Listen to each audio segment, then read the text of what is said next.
So, I mean, I guess I have to ask the question. Your PAC raised money. I mean, that's a matter of public record. Mm-hmm. You promised the money would go, when you raised it, that it would go to political candidates that you were backing, Republicans running in the General Assembly when Republicans were trying to maintain the House and take the Senate, of which they lost both houses.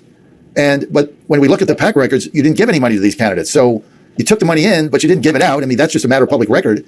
So you said you were going to give it, you didn't give it. Why? No, here's what happened. Okay, the PAC raised a little bit of money, and then I moved a lot of money from what's left over from Cal for Congress to keep it alive. Because like startup costs a lot. You have to have lawyers, you have to have compliance people, you have to have a lot of people to.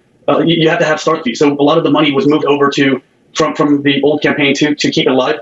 And to be very honest, I mean, the lady didn't know what she was doing. I mean, a lot of the money was reimbursed because the cost to go to New York for Fox hits and stuff like that. Look, there's no there. It's just my wife and I support a lot of local candidates for a lot of money, and I, like I said, the primary was in June, and I got out in May to consider running for U.S. Senate because I felt it was not right for me to be part of super PAC while I was contemplating running for U.S. Senate. Okay, but the money didn't go to the candidates. So let's explain again where the money went, because this is really John, this is really at the crux of this. I know, John. They raised, I think, I don't know, some minimal amount, and we had to supplement that with the Cal for Congress, what was left over in that, to keep it alive.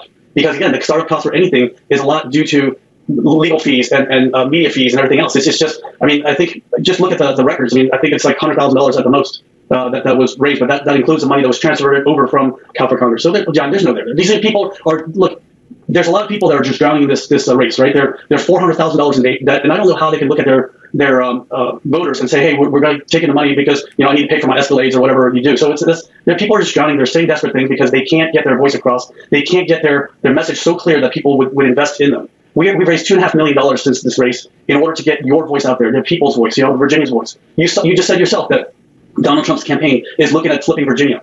The more people who come out to vote in Virginia, the more red it is. And so we have to find ways to get your voice out there. That we're sick and tired of this government that's destroying liberties and bringing in illegal aliens into this country and destroying our economy. We're paying $1 billion a day to illegal aliens, and it's wrong. We all know it's wrong. I mean, you want to cut the deficit by $500 billion? Then stop paying $1 billion a day for illegal aliens. So do you feel that the allegations leveled against you by your three primary opponents, Scott Parkinson, Jonathan Emord, and Eddie Garcia, do you feel that these allegations that they're accusing you of are false, and that you're saying you didn't do anything improper? You're saying, as I understand it, you really didn't raise enough money to give it to anybody, and you decided to stop raising it? I mean, is that what I've heard? I just want to be clear. That's basically it. I mean, it's almost like the Trump thing, right? I mean, they just throw whatever they can at the door because, look, the Kaine campaign knows I'm the only person that can take him down. You contrast me with Tim Kaine, it's very clear, right? I mean, you put me up on podium with Tim Kaine, and it's a very, very clear contrast. Both of us received a government paycheck for 30 years, and all he has is millions to show for it, and all I have is scars. So you tell me who fought and bled for this country. It sure isn't Tim Kaine. So he's scared to death of someone like me that came here with nothing, and I grabbed onto the American dream. But you know what? I paid back with every penny, with blood, sweat, and tears that I spilled in other countries. So it sounds like you're not buying into any of these attacks, and you're basically saying, hey, we didn't raise enough money.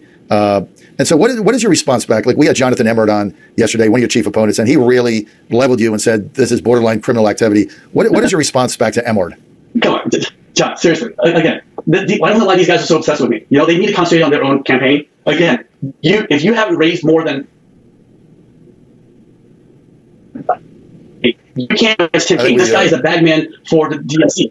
He's a bagman for DNC. Like, he's got $13 million, and these guys can't even raise more than $200,000. And how are you going to get everybody's voice out there? You keep doing this stuff, and this is why we keep losing this race for 22 years. I've reached out to thousands of people, this past month alone. Last night alone, we had a teletown hall. We had 5,000 Virginians dial in to listen to me. 5,000 people that were not on my House files or anybody else. People have never heard from me. 5,000 people dial in, and so it's just one of those things where we're reaching out to Virginians and we're giving them hope and we're giving them a platform to say, I'm sick and tired of this. And I was like, I hear what you're saying, sir. I hear what you're saying, man. There's a 96-year-old World War II veteran named Linwood who dialed in. My gosh, it broke my heart. I said, sir, I will pay back for your sacrifice in World War II in Korea. And these are people that come out and vote, and these are people that believe so much in us. All right, Hung, we got to go. I really appreciate you coming.